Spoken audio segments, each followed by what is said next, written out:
All right, kids, pull up a seat. We need to have a chat. Have you noticed anything about all the trending FPS games that are out there right now? For the past 4 to 5 years, we've been watching the same Tuesday morning reruns of FPS games. Game launches, it's broken, pushing a battle pass, selling skins, rinse, repeat, same thing every single time.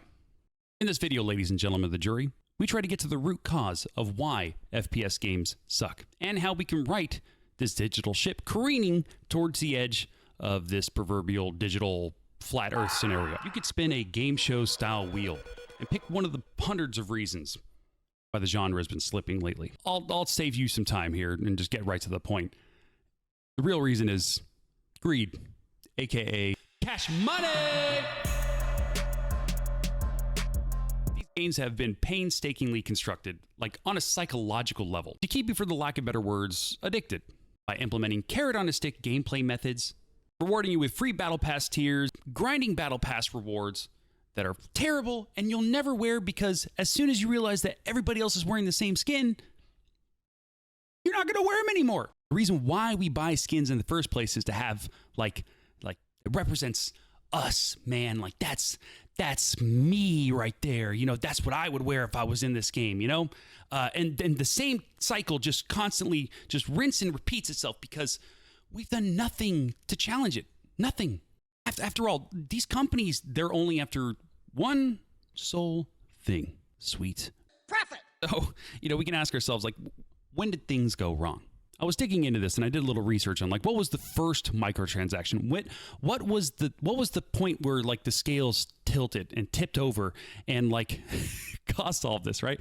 And it's stupid, but you'll never believe that it was actually Elder Scrolls Oblivion. They were selling horse armor for $2.50, and I remember there was a lot of outcry about this, about like how come they're charging $2.50 for armor to put on your friggin' horse? And we laughed at it, right? We laughed at it. We thought it was funny. We thought it was great. While we were laughing and joking, what we really didn't realize is that we were staring at the polygonal reckoning. Then the loot boxes came. Pay-to-win mobile games. Clash of Clans. Candy Crush. It changed the landscape forever. You know, once these CEOs and these publishers and developers, once they started realizing, dude, we could get in on this. And it just blew this whole microtransaction fiasco to the fucking moon, man. Like, for years, governments in China, Japan, Europe, US all tried to shove the genie back in the bottle. And it didn't work. Here we are, years later. We've let these monetization practices go largely unchecked, which begs the question, who's to blame for all of this? Look, I'm not going to sugarcoat it, kids. It's you. And me too. Like, I've spent my fair share of money on Counter-Strike Go boxes. I'm trying to get, you know, one of them sweet knives that's going to help me put my kids through college. You know, and trust me, I hate myself just as much as you do for spending that money, because it's gambling, you know? It goes nowhere. It's a waste of money. We've accepted this and kind of became desensitized to all this. I mean, you know, look, I get it. Like, with the day-to-day struggle of life, just trying to get through the week, you know, it's sometimes you want to come home and you want to reward yourself. Treat yourself.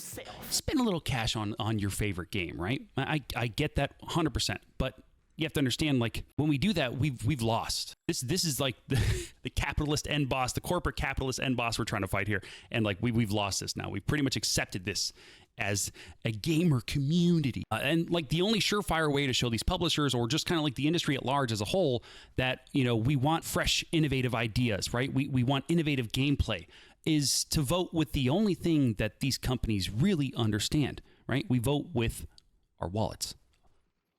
Money, baby. And stop rewarding them by buying these microtransactions or loot boxes. That means no battle passes, no skins, no crates, no anime girls, no nothing. If we could collectively come together and really stick to our guns, then maybe we might be able to look back and ask ourselves, remember when FPS games used to suck?